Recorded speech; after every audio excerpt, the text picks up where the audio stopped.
여러분, 이 신의 산 언약은 성경의 구약에서 가장 중요한 언약이면서 또 우리가 반드시 이 언약 속에 담겨져 있는 하나님의 축복을 기억할 필요가 있습니다. 출애굽한 후에 약 3개월 만에 이스라엘 백성들이 시내산에 도착했습니다. 이후 시내산에서 약 1년 동안 머무르면서 하나님과 언약을 맺습니다. 이 언약을 가리켜서 우리는 시내산 언약이라고 부릅니다. 계약의 핵심은 너희는 제사장 나라가 되고 거룩한 백성이 되리라 라는 것입니다. 이 출애굽기 19장부터 레위기를 거쳐서 민수기 10장까지가 다 시내산에서 이루어진 거예요.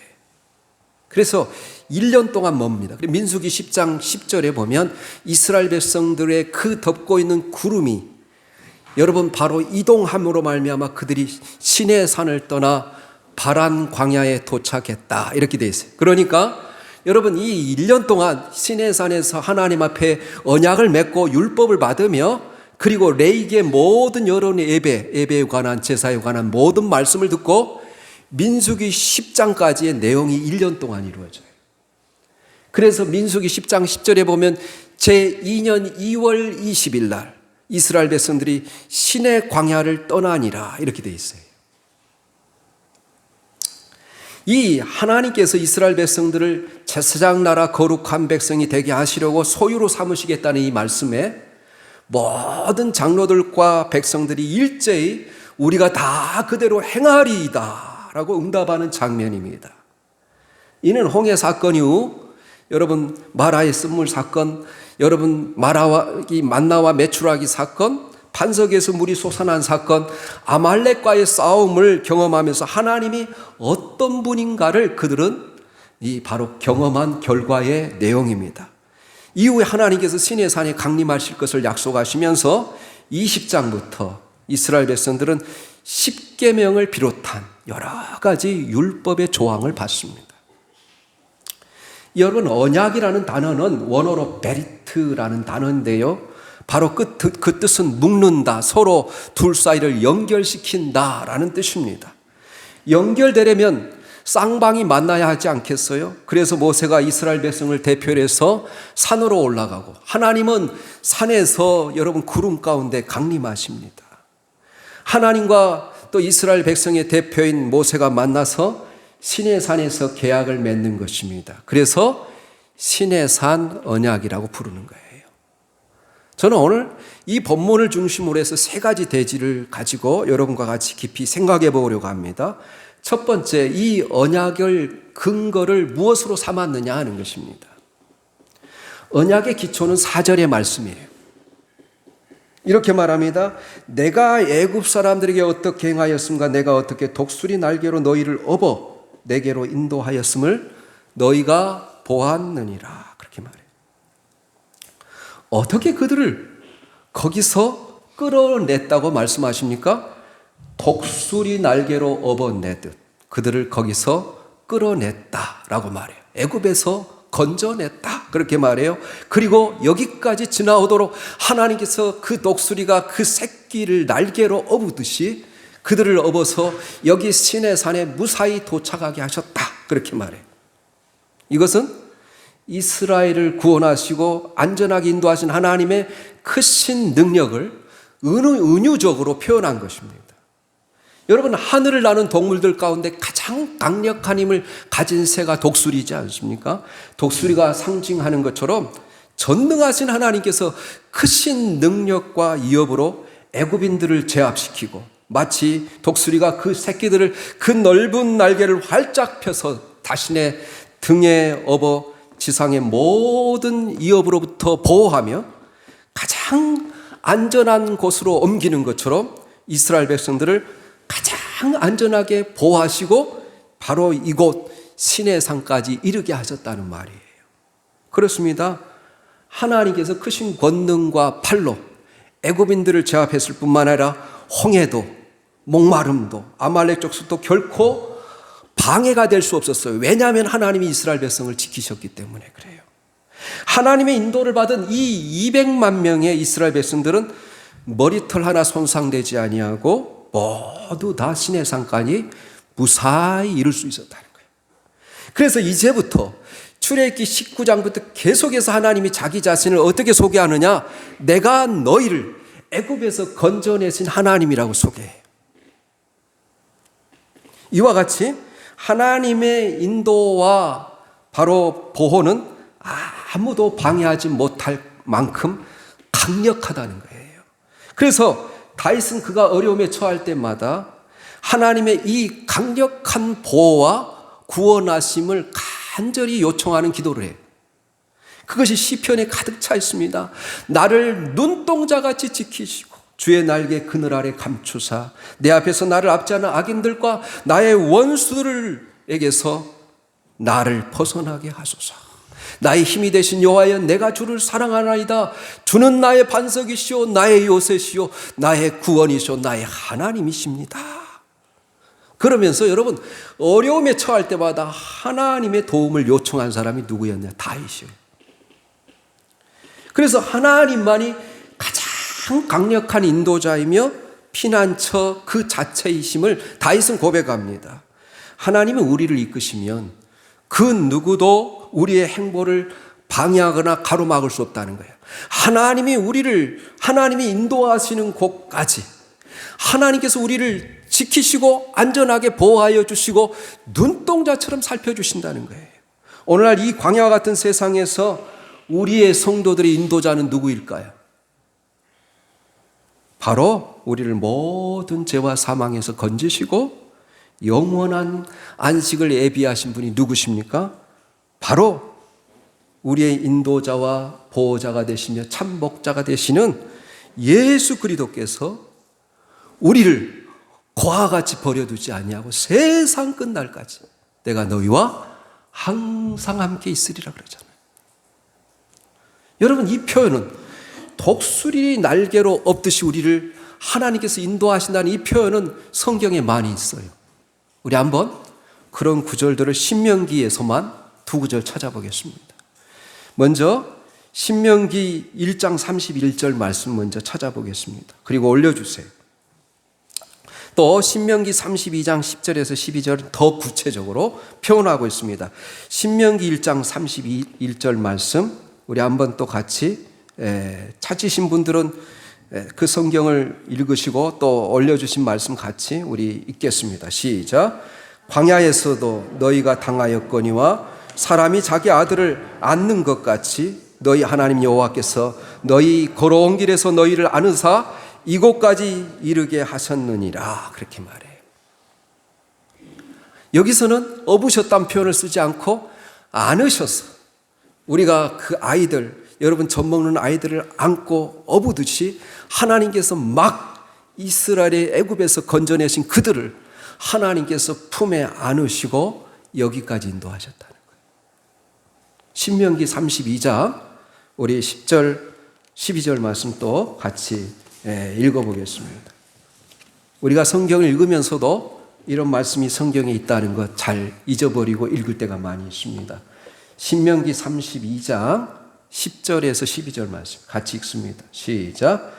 여호와께서 그를 항무지에서 짐승이 부르짖는 광야에서 만나시고 호위하시며 보호하시며 자기의 눈동자같이 지키셨도다. 마치 독수리가 자기의 보금자리를 어지럽게 하며 자기의 새끼 위에 너풀거리며 그의 날개를 펴서 새끼를 받으며 그의 날개 위에 그것을 엎는 것 같이 여호와께서 홀로 그를 인도하셨고 그와 함께한 다른 신이 없었도다. 하나님께서 이스라엘 백성들을 그렇게 안으시고 업으셨다는 거예요. 이스라엘 백성들을 어린아이로 생각한 것입니다. 사실 제가 어린이 주일에 이 말씀을 선포하려고 했었어요. 사실 그러므로 사랑하는 여러분 어떤 위협에서 두려워하지 마십시오. 하늘과 땅의 모든 권세를 가진 그리스도께서 우리와 함께 하시며 그 모든 위험에서 반드시 건지실 것입니다. 세상을 이길 힘을 주실 것입니다. 어떤 상황 속에서도 주의 도우심을 구하고 그의 인도하심을 바라보시기를 바랍니다. 이것이 주님을 믿는 사람의 신앙이에요. 시편 27편 1절에는 이렇게 말합니다. 여호와는 나의 빛이시오 나의 구원이신 내가 누구를 두려워하리요. 여호와는 내 생명의 능력이시니 내가 누구를 무서워하리요. 이사야 40장 31절에 또 독수리라는 말이 나오죠. 오직 여호와를 앙망하며 기다리는 자는 독수리 날개치며 올라감 같을 것이요 다른 박질하여도 곤비치 아니하고 걸어가도 피곤치 아니하리라. 소년이라도 장정이라도 넘어지고 자빠지되 여호와 하나님께서 하나님을 기다리며 하나님을 앙망하는 자에게 피곤하지 않는 전능하신 능력을 주실 것이다. 그렇게 말해요. 내가 이렇게 너희에게 특별한 은혜를 베풀어서 너희를 구원하고 여기까지 인도해 냈으니 이제 우리가 언약을 맺고 특별한 관계 속에서 살아보자라는 거예요.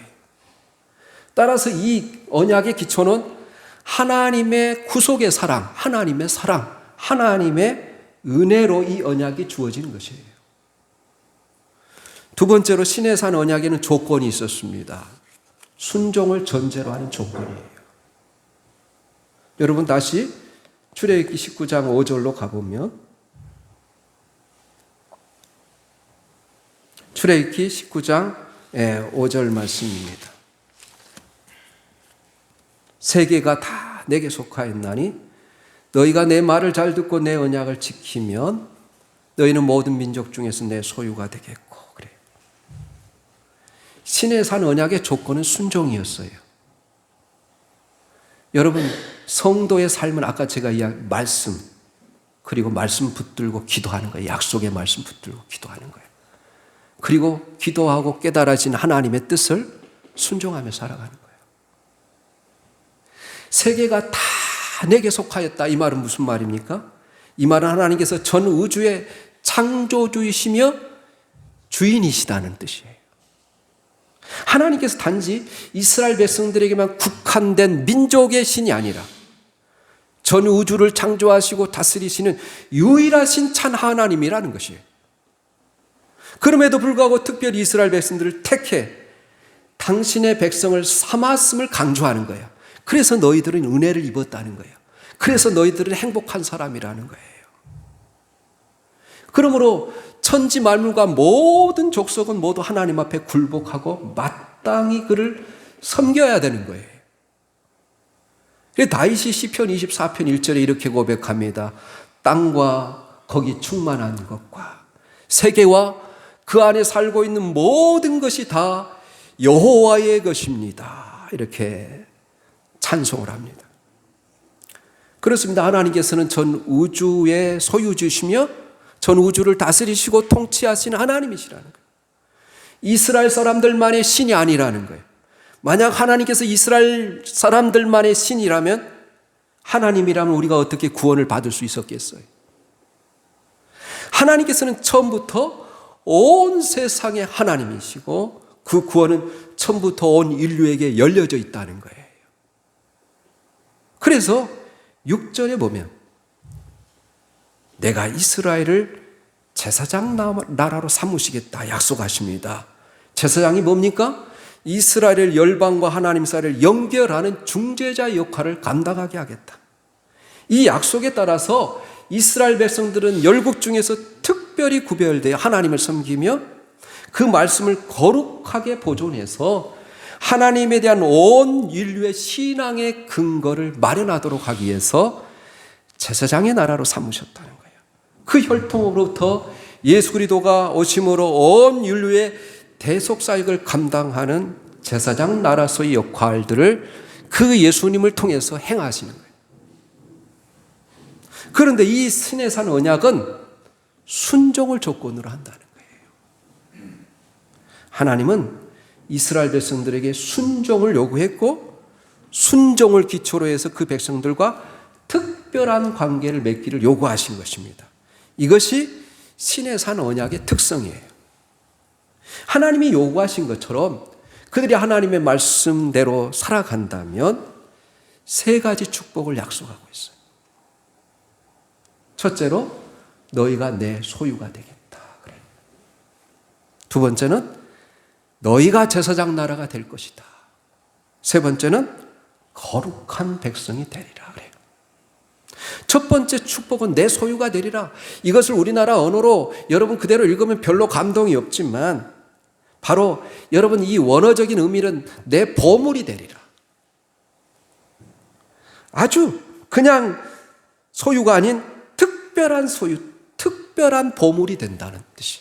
그래서 영어 precious, 아주 보배로운 백성이라, precious people이란 말을 씁니다. 너희가 순종하고 나를 따라오면 아주 특별한 보물이 될 것이다. 이 약속 이후에도 성경에서 계속적으로 되풀이 됩니다. 너는 내게 보배로운 존재라. 아주 소중하고 가장 귀하게 여기는 존재라는 말이 성경에 여러 번 나와요. 우리 한번 또 그런 말씀을 신명기 26장 18절 말씀하고 이사야서 43장 4절 말씀 한번 읽어보겠습니다. 신명기 26장 18절 말씀이에요. 우리 같이 읽겠습니다. 시작. 여호와께서도 내게 말씀하신 대로 오늘 너를 그의 보배로운 백성이 되게 하시고 그의 모든 명령을 지키라 확언하셨느니라. 그렇게. 이사야 43장의 말씀은 사실 1절부터 7절까지 다 읽어야 되는데 4절 한 절 말씀 우리 찾아서 읽어보겠습니다. 같이 읽습니다. 시작.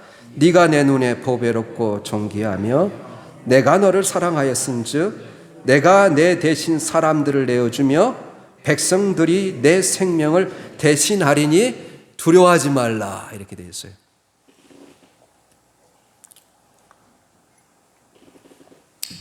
하나님께서 우리를 예수 그리스도의 그 보배로운 피로 구속하여서 하나님의 자녀 삼으셨기 때문에 우리를 보시면서 너는 나의 보배롭고 존귀한 자녀라 하시면서 우리를 그냥 평범한 존재가 아니라 아주 귀한 존재로 여기시고 그렇게 우리를 대하신다고 말씀하시는 거예요, 여러분. 하나님은 우리가 죄인 됐을 때 그 사랑하는 아들을 보내셔서 우리를 구원하심으로 하나님께서 우리에 대한 자기의 사랑을 확증하셨느니라. 로마서 5장 8절에 그렇게 말합니다. 오늘 이사야 43장 4절에 말하면 내가 내 대신 사람들을 내어주며 다른 백성이 내 생명을 대신하리니 어떤 값을 어떤 희생을 치르라도 내가 너의 한 생명을 지키시고 살리시기 위해서 다른 사람을 네 대신 희생을 당하게 할 것이다. 그렇게 하나님께서 우리 한 사람의 생명을 소중하게 여기시고 보배롭게 여기서 어떤 상황에서도 내가 너를 반드시 보호하시고 지키시겠다는 뜻이. 믿습니까?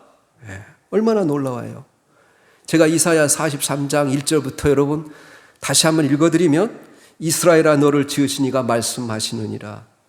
너는 두려워하지 말고 내가 너를 구속하였고 내가 너를 지명하여 불렀나니 너는 내 것이라. 하나님의 소유가 됐기 때문에 네가 물 가운데로 지날 때에도 내가 너와 함께 할 것이라. 강을 건널 때도 강물이 너를 침몰하지 못할 것이며 내가 불 가운데 지날 때도 타지도 아니할 것이요 불꽃이 너를 사르지도 못하리니 대저 나는 여호와 내 하나님이라. 이렇게 말해요.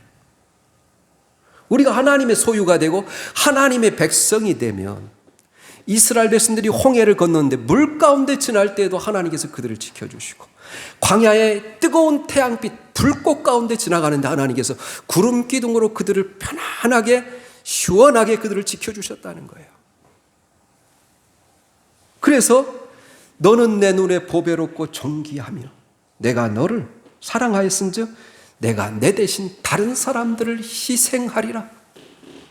그렇게까지라도 내가 너를 지키시겠다. 그렇게 말해요. 그래서 여러분, 우리가 하나님의 자녀가 된 것에 대한 자부심과 긍지를 가져야 돼.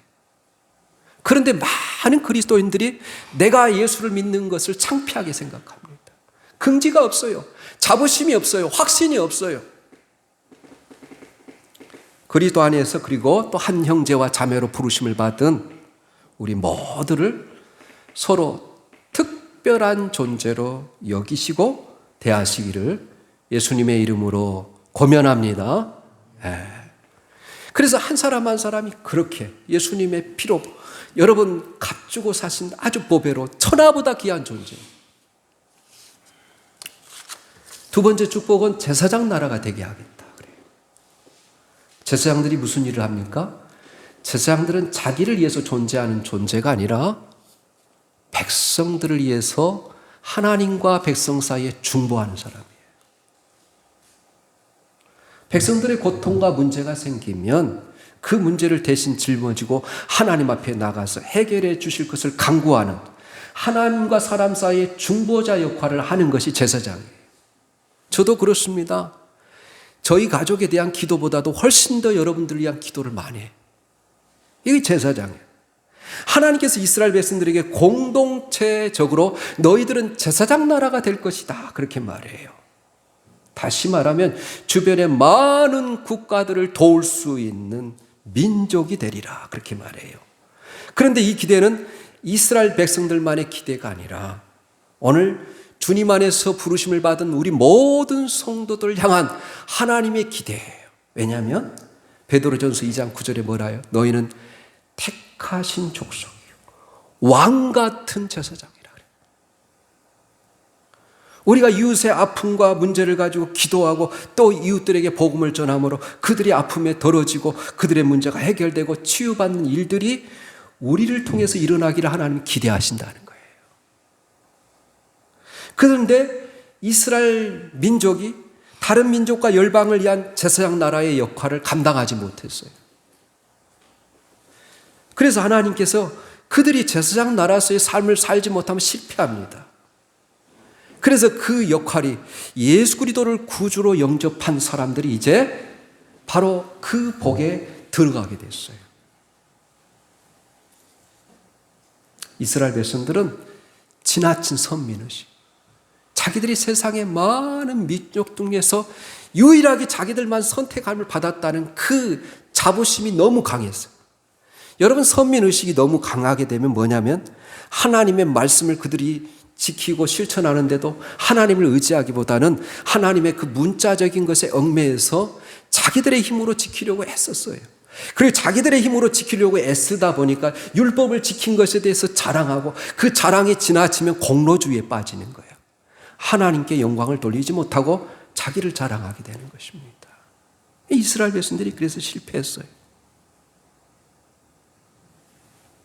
만약 그들이 제사장 나라로 살았더라면 얼마나 더 많은 축복을 받았겠습니까? 그래서 하나님은 자기만을 위하여 사는 개인, 자기 교회만을 위하여 살아가는 교회 공동체를 매우 싫어해요. 하나님이 책망하는 것 중에 하나가 큰 교회가 작은 교회를 돕지 않고 살아가는 게 있죠. 큰 교회 목사는 마치 자기가 특별히 뛰어나서 큰 교회 담임 목사라고 생각하신 분들은 하나님의 큰 책망과 심판이 있을 것입니다. 그래서 하나님이요, 제사장 나라가 되게 하겠다 그렇게 말해요. 하나님이 그래서 이기적인 사람을 싫어해요. 우리가 가지고 있는 것을 나누어주고 선교하고 그리고 하나님 우리가 찾고 있는 것들을 베풀기 시작하면 하나님이 더 우리를 귀하게 여기시고 계속적으로 축복하는 거예요. 하나님은 우리가 교회를 위하여 이웃을 위해서 선한 삶을 사는 공동체가 되기를 기대하심을 잊지 마시기를 예수님의 이름으로 축원합니다. 그래서 이사야 58장 11절 말씀, 여러분, 하나님이 이렇게 여호와께서 너를 항상 인도하여 메마른 곳에 내 영혼을 만족케 하며 내 뼈를 견고하게 하리니 너는 물된 동상 같게 물이 끊어지지 않는 샘 같을 것이라. 계속해서 하나님의 은혜를 공급해 주시는데 심지어 우리의 뼈까지도 하나님께서 강력하게 만드시고 견고하게 만드신 이유가 앞에 10절에 보면 줄인 영혼을 볼 때마다, 가난한 영혼을 볼 때마다 우리의 심정이 동한 사람들에게 하나님께서 그런 은혜를 베푸시겠다는 거예요. 그 다음에 세 번째, 거룩한 백성이 되리라 그래요. 거룩하단 말은 깨끗하다는 뜻이 아니라 구별됐다 뜻이에요. 우리가 모여서 예배를 드리고 하나님의 말씀을 듣는 것은 주어진 우리 삶의 현장에서 구별된 하나님의 백성들로 살기 위해서 우리가 예배를 드리는 거예요. 우리는 드리는 예배를 통해서 하나님의 뜻을 분별하고 하나님의 지혜와 능력을 공급받아 주의 백성다운 삶을 우리의 주어진 상황 속에서 살아내는 데 있어요. 그래서 로마서 12장 1절에 너희 몸을 하나님이 기뻐하시는 거룩한 산 제물로 드리라. 이는 너희가 드릴 영적 예배니라. 그 다음에 예배 드리는 목적을 뭐라고 해요? 너희는 이 세상을 본받지 말고 이 세대를 본받지 말고 오직 마음을 새롭게 하는 으로 변화를 받아 하나님의 선하시고 기뻐하시고 온전하신 뜻이 무엇이든지 증명하도록 하라. 우리나라 성경 분별하라 이렇게 영어로 프루브로 돼 있어요. 프루브란 말은 증명하며 살아가는 거예요. 내가 하나님의 자녀다운 삶, 하나님의 자녀답게 살아가는 것을 우리 삶을 통해서 드러내며 나타내며 살아가는 거예요. 그래서 거룩한 백성이 된다는 것은 하나님의 영광을 드러내며 나타내는데 쓰임받는 백성이 된다는 것입니다. 여러분, 우리 인생에 쓸모가 있고 또 쓰임받고 있다는 것이 얼마나 큰 축복입니까? 그런데 우리가 쓸모없는 자가 되는 것, 세상이 그것처럼 큰 저주가 없을 것입니다. 오늘 하나님이 찾아오셔서 이스라엘 백성들에게 너희들은 보배로운 백성이 되고 제사장 나라가 되고 쓰임받는 거룩한 백성이 되게 하고자 나는 너희들과 언약을 맺고자 한다. 그러는 거예요. 그런데 이 언약을 맺을 때 하나님께서 우리에게 요구하시는 조건이 있습니다. 그것이 무엇이냐면 하나님을 만나기 위해서 우리가 하나님을 예배드리기 위해서 올 때마다 우리가 항상 이것을 준비해야 돼. 그것이 뭐냐면 오늘 여러분 한번 찾아서 읽어보겠습니다. 10절 말씀이에요. 19장 10절 여호와께서 모세에게 이르시되 너는 백성에게 가서 오늘과 내일 그들을 성결하게 하며 그들에게 옷을 빨게 하고 또 14절 모세가 산에서 내려와 백성에 이르러 백성을 성결하게 하니 그들이 자기 옷을 빨더라. 22절 또 여호와께서 가까이 하는 제사장들에게 그 몸을 성결히 하게 하라. 나 여호와가 그들을 칠까하노라. 우리가 하나님 앞에 보배로운 존재로 살아가는데 이 언약이 요구하는 한 가지 핵심, 우리에게 요구하는 것은 성결이라는 거예요. 거룩함이라는 거예요. 우리가 하나님과 언약을 체결하는데 가장 중요한 것 중 하나는 성결함입니다. 옷을 빨라, 경계를 정하고 함부로 들어오지 말라, 여자를 가까이 하지 말라. 이 모든 것이 다 한 가지 표현인데 성결함을 가지라는 거예요. 하나님을 만나기 위해서, 하나님을 예배에 드리기 위해서 우리가 성결함을 가져야 돼요. 그리고 하나님의 은혜를 계속해서 공급받고 하나님의 기가 막힌 신비한 인도하심을 받기 위해서는 우리가 항상 성결함을 가져야 돼요. 그 성결함을 갖는 방법이 뭡니까? 회개하는 것이죠. 회개하라, 천국이 가까웠느니라. 우리가 예수님의 보혈로 회개할 때마다 덮어지고 발라지고 여러분 죄 용서함을 받는 거예요. 그러면 하나님의 은혜가 우리에게 계속해서 임하는 것입니다. 우리 안에 천국이 이루어지는 거예요. 마지막으로 이 언약에 대해서 이스라엘 백성들의 응답이 있습니다. 8절. 백성이 일제히 응답하여 이르되 여호와께서 명령하신 대로 우리가 다 행하리이다. 모세가 백성들의 말을 여호와께 전하매. 그렇게 되어 있습니다. 우리가 다 행하겠습니다. 이렇게 응답하고도 우리가 그들의 역사를 통해 알 수 있듯이 그들이 실패하지 않습니까? 그들의 응답처럼 다 행하지 못했어요. 그들은 곧바로 우상을 섬깁니다.